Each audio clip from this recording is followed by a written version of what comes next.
What's going on, Fantasy Alarm Nation? I'm Justin Fensterman. With me is Jon Impemba, and this is the DFS NBA live stream here on FantasyAlarm.com. Jon Impemba wrote the DFS NBA playbook on the site, and we will go over his picks for tonight. And I'll give a few of mine as well, getting you ready for this monster slate we have for you. Jon, what's going on, man? Hey, Dustin, it's good to finally be on with you. I've seen you, on with everybody else. It seems like I've been behind the camera. You were avoiding me. That's why. Now here you are. You and I together. Let me tell you, it took James Grande, unfortunately not feeling well, for this to happen, Jon. You can't duck me forever. You could run, but you can't hide, especially when it's you who's running the playbook. But someone that actually is going to be hiding from the court today, big injury news, Anthony Davis, not going to play tonight, Jon. Yeah, this is maybe the beginning of the fragile Anthony Davis era in LA. He did take a tough fall the other day, so not surprising to see him now have to take a sit out. But this changes just a lot of the slate. Puts in a ton of value on the slate in 10 games. You're always looking for those value plays to help you build those lineups. I think it definitely shifted where the chalk is going to be. Because a player of Anthony Davis's magnitude in the matchup that is in as well. The Lakers and Mavs now, a very appealing game. I'm glad we got this news early. I'll just say that. Yes, and another piece of news we actually got earlier than we normally have been, Jon. Bradley Beal is once again going to be out with a sore leg for the Washington Wizards.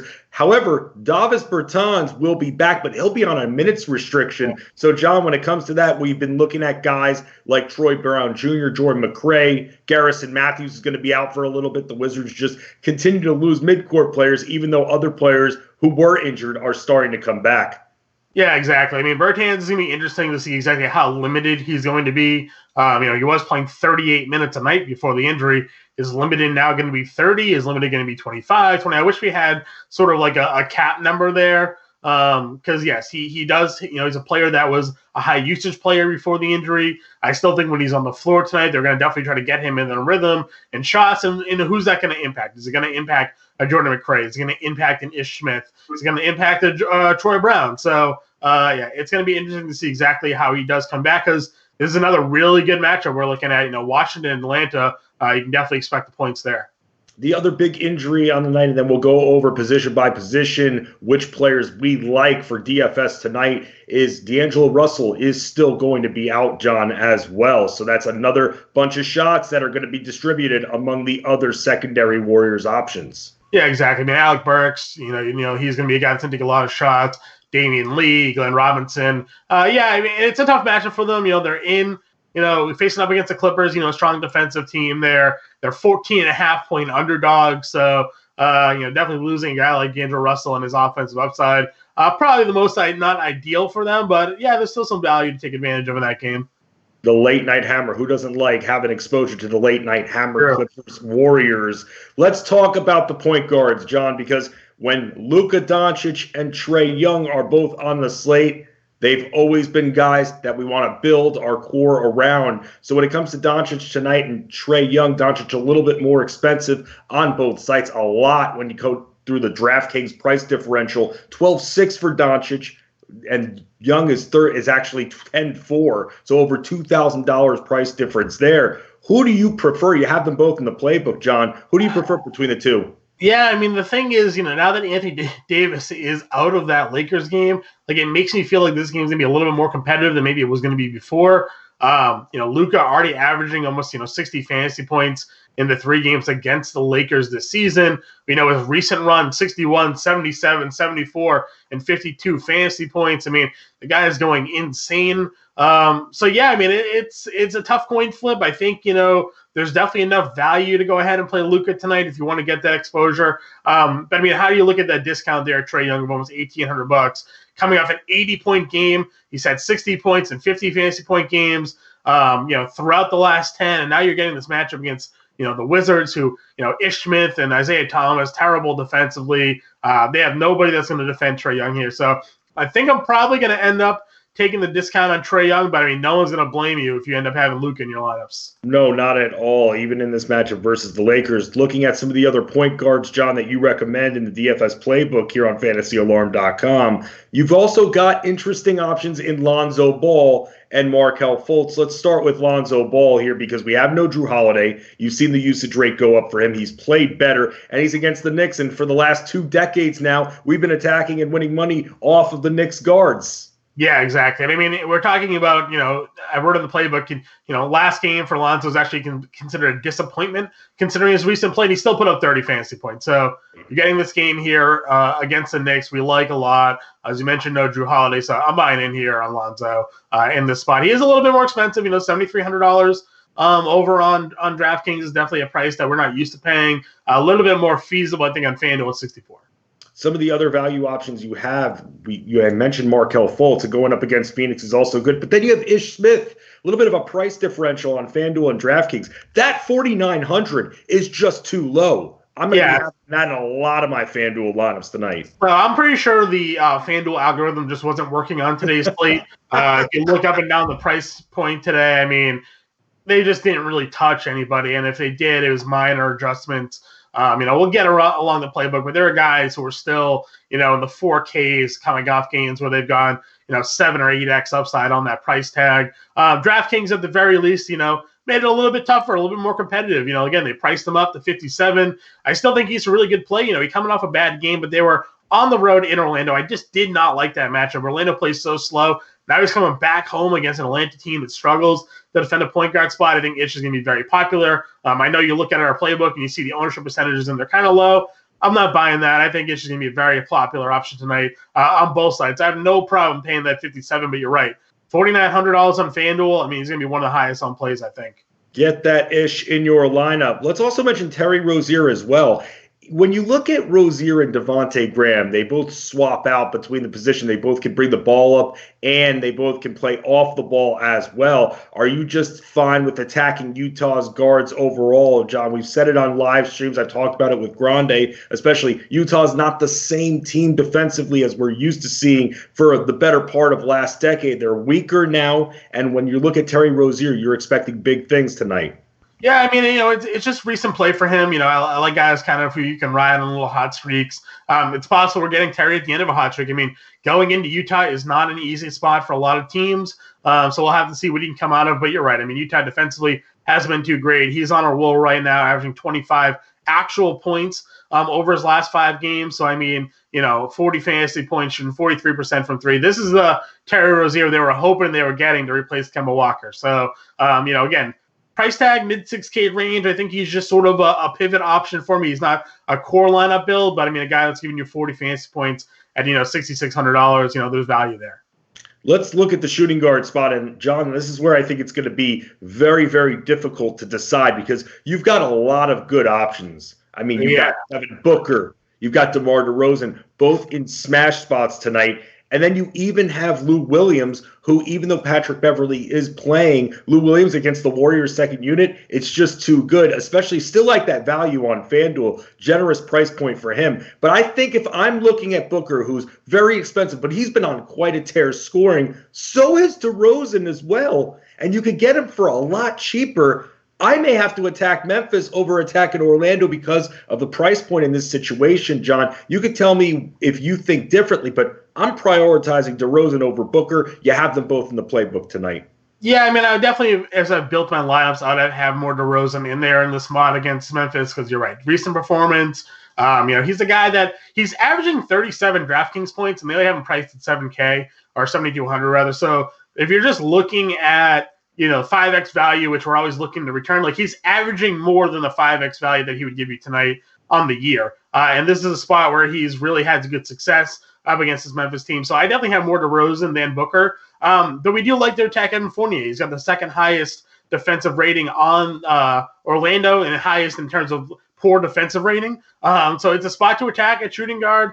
We know he's going to score a lot of the points in Phoenix. I like that they're going to, yes, it's going to be a little pace down spot for them, but they're still going to push the pace in this game being on their home floor. So I don't hate Booker. I think there's another opportunity where he could be lesser owned. But you're right. I mean, DeRozan, I think, is in a really great spot. And for Lou Williams, I mean, I understand Pat Beverley's being back But there is no Paul George on the floor tonight. And with Paul George out of the lineup, 30% usage rate for Lou Williams, 1.21 fantasy points per minute. So, I mean, he's still a great option. And I do agree with you. I like him, again, a lot more in FanDuel. $6,200 is, JVP lines for a guy that can go for 40 plus. I mean, hard to ignore that. Of course, the matchup is the one thing you do worry about. Golden State is really going to have to do something to hang in this one. Let's talk about some of the value shooting guards that you have on the playbook tonight. I mean, Jordan McRae, all systems a go for him. You have to really focus on the scoring with him. That's the problem I have with him, John. He doesn't help too much in other categories, and that's good when he's sitting there at 4,900, 5,000, but on both sites, 6,100 on FanDuel, 6,500 on DraftKings. You're thinking he's going to have a big night, probably him matching up against Kevin Huerter. Yeah, I mean, he hasn't been too bad in terms of peripheral stats. I mean, if you want to look over his last 6 games where he's really giving you the top-tier production, almost 5 rebounds, 3 assists, a steal, and a block per game. So he's getting you there a little bit more as the playing time's increased. The other thing I like is he's home. Again, limited sample size. But you look at his home games this year, he's averaging almost 10 more fantasy points per game. So yeah, I'm going to go ahead and buy back in. I mean, he didn't play well against Orlando in that blowout, but it still gave you 17 fantasy points in 20 minutes. So was it what you wanted for? No, but he's still almost a fantasy point per minute play. Now you're getting Atlanta in a much better spot. So McRae, for me, definitely works. And then I like Redick a lot tonight. Again, FanDuel just didn't do anything with his price tag. No Drew Holiday lately. Yeah, I've been playing a ton of JJ Redick. Talk a lot about him in the value vault. Little bit of a price bump, not a huge one, but 40 fantasy points the other night. I mean, go ahead against the Knicks for sure. Yep. Also see that you have Terrence the Sauce Ross on there with a not 100% Aaron Gordon and Jonathan Isaac out of the way. Usage for him is definitely going to come up. And again, if you're building stars and scrubs, he's still staying there in that 4,400, 4,500 range. So all you need to focus on for him is the scoring, and he definitely can do that off the bench. So good one there for you, Jon Impemba, on your playbook today. Going up against the Phoenix Suns, Terrence Ross for a value spot. Let's move on to small forward. Giannis Antetokounmpo is your most expensive guy for small forward. And also in the playbook, John, you have him in there along with LeBron James. Now with Anthony Davis out tonight, are you worried about LeBron's ownership? Worried? No, I want it. I mean, obviously you're going to be contrarian. You go ahead and play Giannis in Sacramento. We know the upside there, but you can't fade LeBron tonight. No. With Anthony Davis out of the lineup, the fact is he's already averaging almost 65 fantasy points against Mavericks as it is. And then you're getting him with no Anthony Davis. The fact is LeBron already giving you triple-double upside, and the usage rate for him is just through the roof. The fantasy points per minute through the roof there. 37% usage rate, 1.6 fantasy points per minute for LBJ without AD on the floor. So, yeah, I mean, you just got to eat the chalk tonight. There's enough value. And you don't want to be on the wrong end of a LeBron James, 70, 80-point triple-double night. And here's the thing. When I'm looking to spend up at small forward, besides Giannis and LeBron, both in good situations, Brandon Ingram is in a great one. Again, against the Knicks, who are banged up. No Marcus Morris, no Julius Randle either. So who's going to stop this guy from getting in the lane? Very good for mid-range, John. And being that he's 9,400, 9,200, that doesn't scare me off of that price point because, again, no Drew Holiday. So it's going to be all Brandon Ingram in this game for the most part, outside of some of the value options we talked about previously. Yeah, 56 and 62 fantasy points the last 2 games with no Drew Holiday. Bobby Portis is going to be the guy starting against him. No defense is going to be played there on the other side from Portis. And FanDuel, again, I mean, you look at the example lineups I put out there, you can comfortably fit Trae Young, LeBron James, and Brandon Ingram in your lineup. There's just a ridiculous amount of value on FanDuel. They didn't because of the pricing that they have there. So, again, Ingram on FanDuel is going to be super, super chalky. DraftKings is a little bit tighter fit. But, again, you're looking at a guy, if you want to sort of, spend down, I think he's got 50 to 60 fantasy point upside again. Maybe you save $1,000 from a LBJ, which I don't recommend, or a Trae Young or something like that, and get him in your lineup for a slightly similar upside, but obviously not that peak. Let's talk about some of the mid-tier options. You have Kelly Oubre Jr. here versus Orlando. Again, this is an area where you could attack Orlando. from the perimeter, and he's going to get a lot of shots tonight. You have Troy Brown Jr. there. His price point a little bit higher, but again, no Bradley Beals, so that clears the way for him. Also no Garrison Matthews as well, adds for him a little bit more. Even if Bertans is playing, let's just say 20 minutes, John, let's give him that for a second. I don't think it's going to impact Brown's shots at all because, again, it's all systems a go, and somebody's got to take shots with no Bradley Beal there. I agree. I'm a little bit more hesitant on him, especially you can't play him on DraftKings at 66, in my opinion, knowing Bertans is there. Because, again, if Bertans plays 20 minutes and takes 8 to 10 shots, with that second unit, if he's not starting, I mean – those were shots that were going to Troy Brown, right? Like, Brown's going to probably take a little bit of a hit here. So, a slightly better play on FanDuel, just given the matchup. I don't know. Again, that's too expensive for me on DraftKings. What about some of the other value options you're looking at small forward, John? You keep talking about how there's a ton of value out there. Let's give the people some value if we're going to be spending up on guys like Giannis and LeBron tonight. Yeah, I mean, obviously, again, at small forward, I'm, spending all the way up, especially, again, on DraftKings. But there's more position flexibility that you do find over on FanDuel. I mean, on DraftKings rather. And some of the guys that you'll find on FanDuel that are also small forward eligible. Derek Jones, I like. I know he's played 2 blowouts in a row now, but he's gotten me 38 and 37 fantasy points. He's playing a bunch of minutes anyways. No Justice Winslow in that game tonight. So there's a potential chance here for Miami to give him an extra run against his Nets team. Trevor Ariza is a small forward on FanDuel. Production for him of late has been really solid. Nemanja Bjelica is now downgraded to questionable tonight, right?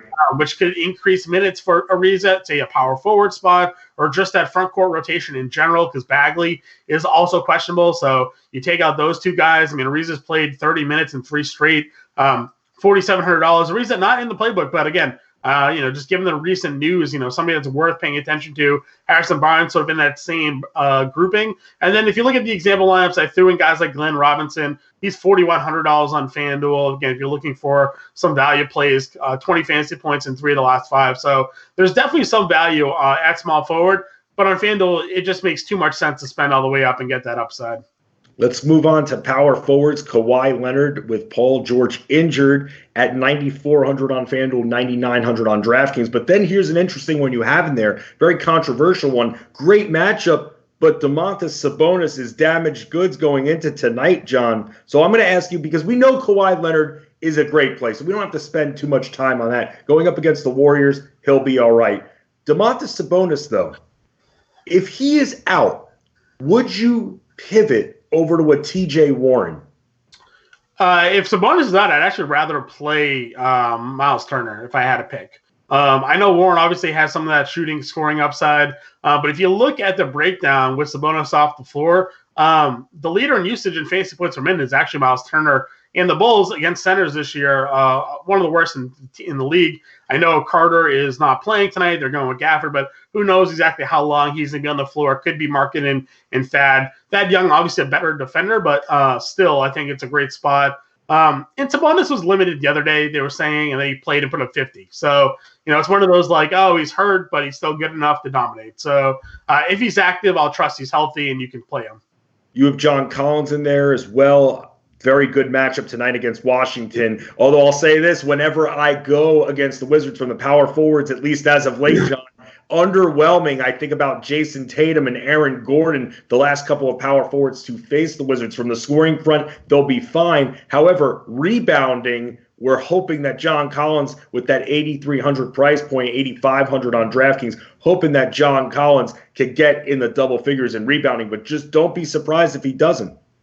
Yeah, I mean, I know they've been disappointed. I'm less disappointed in the way that Gordon probably played. I understand it can be a tough spot for him, but he hasn't really popped. Tatum was definitely and that whole Celtics team struggled that game. So, but I'll still believe in John Collins. I mean, it's just too good of a matchup not to get exposure to him. He's a high usage player. They use him at center and power forward, so he's not just stuck in that power forward position. So, plus if Bertans is back, they're going to use him at power forward, and Bertans isn't a great defender.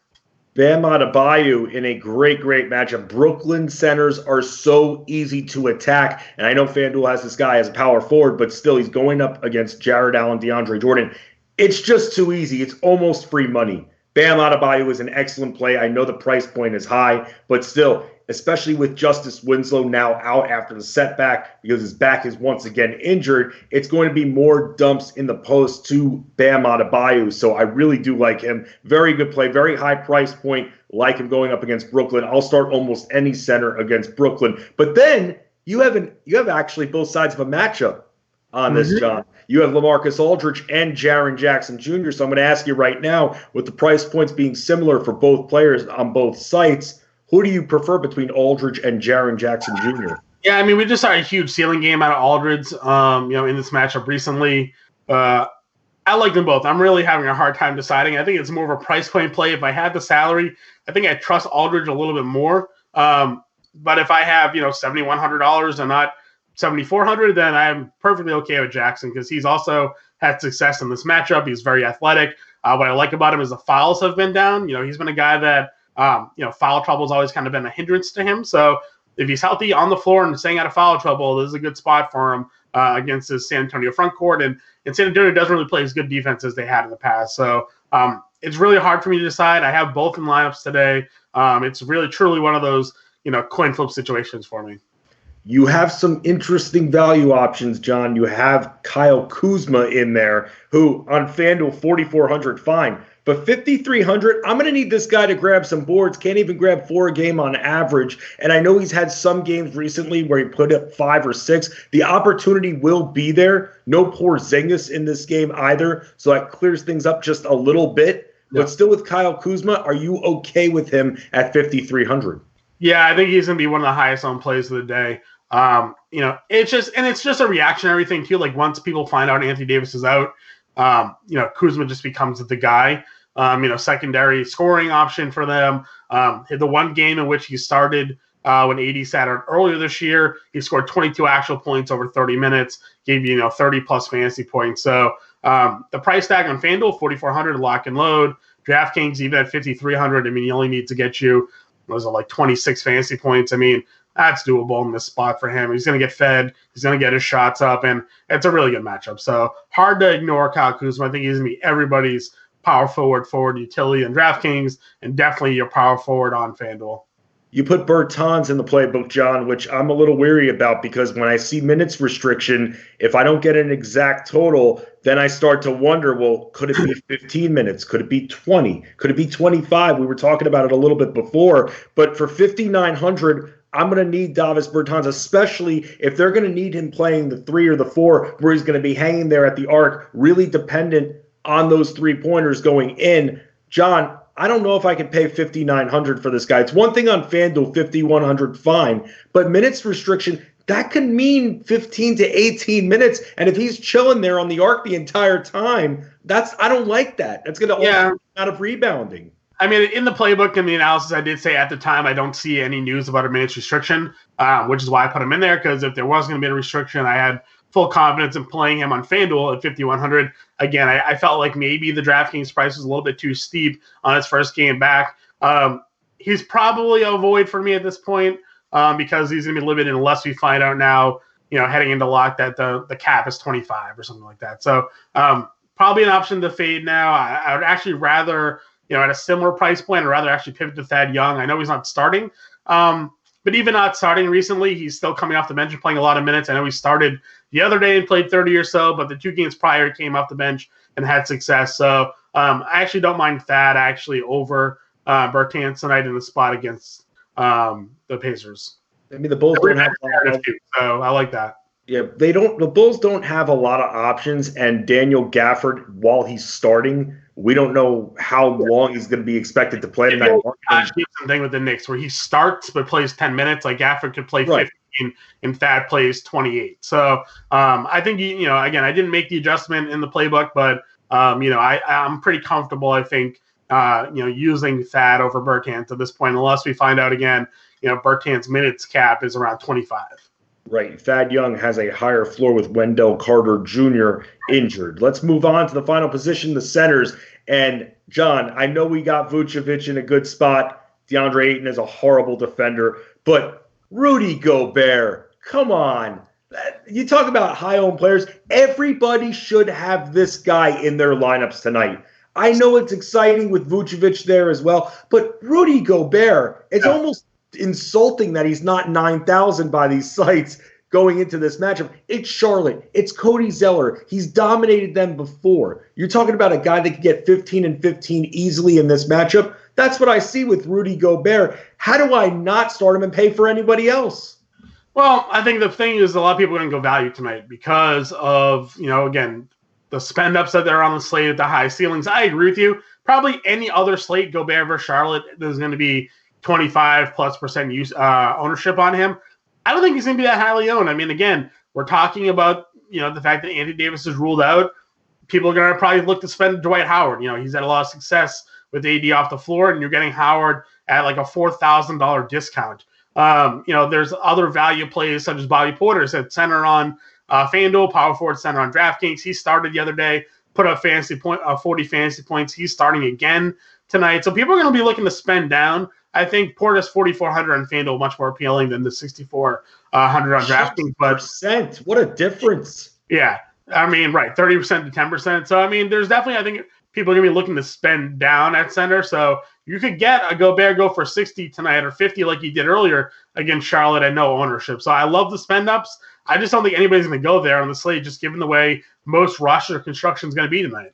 Well, construct your rosters with Rudy Gobert in there tonight. I get it. With Rudy, he's going to get his in most of his matchups, but tonight is extra special. It's against Charlotte. They're one of my favorite teams to attack from the big man standpoint. He makes double-doubles look easy, and also with blocks, he's been getting some more steals as well, so every little bit helps, especially when you're about to pay $8,400 or $8,600 on a player. So with Rudy Gobert, good pay-up option tonight. You mentioned Bobby Portis and the crazy price difference, $4,400 on FanDuel, $6,400 on DraftKings. I said FanDuel was sleeping today. Their algorithm just didn't work.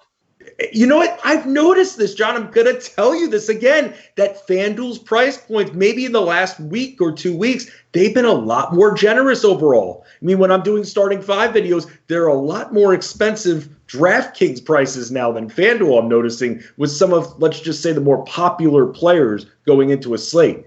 Yep. I'll throw one more value out there just because Malcolm Brogdon just got ruled out. So Aaron Holiday, again, somebody that you can go ahead and take a look at. Slowing down a little bit recently in production, but again, no Brogdon means Holiday is going to start. Sabonis is active tonight, so I think Sabonis is perfectly fine to go ahead and use in your lineups. That doesn't bother me at all. I think if we're going back to center, if looking at mid tier, I do like Montrezl Harrell a ton with Paul George. He's another guy with George off the floor. He has an increase in usage. If you like attacking the Warriors at the center position, he has 40 plus fantasy point upside at times, 27% usage rate, 1.24 fantasy points per minute with Paul George off the floor. So Montrezl Harrell, I think, is in a really good spot tonight. If you're looking in that mid tier, he's another guy that I actually threw in some GPPs myself. And you never have to worry about competition for Harrell at the position. Coming off the bench even, you don't have to worry. Ivica Zubac is going to be capped at around 18 to 20 minutes, and that's his main competition. So Montrezl Harrell, especially like you said, John, with Paul George off the floor, it's going to be a great matchup for him going up against this sad Warriors squad. And also another value option that you have besides Dwight Howard, you have Anzej Pasechniks. It's interesting to see what kind of role he'll have once Bertans, they let him loose and don't restrict him. But he's likely after this game going to be going back to maybe 15 to 20 minutes, battling for those secondary minutes with Jan Mahimi until other players such as Thomas Bryant and Mo Wagner return. But Pasechniks versus the Hawks center situation, John, has just been a complete mess. Alex Len, Bruno Fernando's dealing with personal issues. He's not going to be with the team. And also when you have Damian Jones, it's just been a total mess for them. Well, that and centers lately against them have just dominated. You look at every center that's gone up against Atlanta over the last handful of games have just absolutely gone off on them. Mahini's still starting. I can't even actually pronounce his name. I'll go ahead and let you say it again there. But he played 38 minutes of blowout the other night, and he had a really strong effort there. So it seems like he's flashed more upside than Mahini at times this season when given the playing time. Total dart throw. If you're just game stacking and need some value, you kind of throw him out there and see what happens for you. I'm not guaranteeing he sees that type of minutes. I'm not saying that he is that productive, but this is a spot where centers have dominated. So, again, a guy worth the throw in there. Anze's passage. See, now I'm messing it up. Anze's Pasechniks. That's why I practiced this for about a half an hour when I first saw him coming out with the Wizards. I definitely practiced that about 100 times. Maybe need another 50 times. He's Jon Impemba. I'm Justin Fensterman at JImpemba777. I'm at FenSD Sports. And make sure you catch Alarm After Hours tonight, midnight Eastern, with me and Jen Piacenti. And Jon Impemba is going to join us as well to preview DFS NFL slate. So, John, do not fall asleep. We need you. You're going to be on. It's going to be a great time. And, hey, great time covering the slate with you. Yeah, exactly, Justin. Can't wait to talk to you later about some football. How about that? All sports, all the time. That's what we do, FA Nation. Let's start the weekend off right by dominating in DFS NBA. Good luck.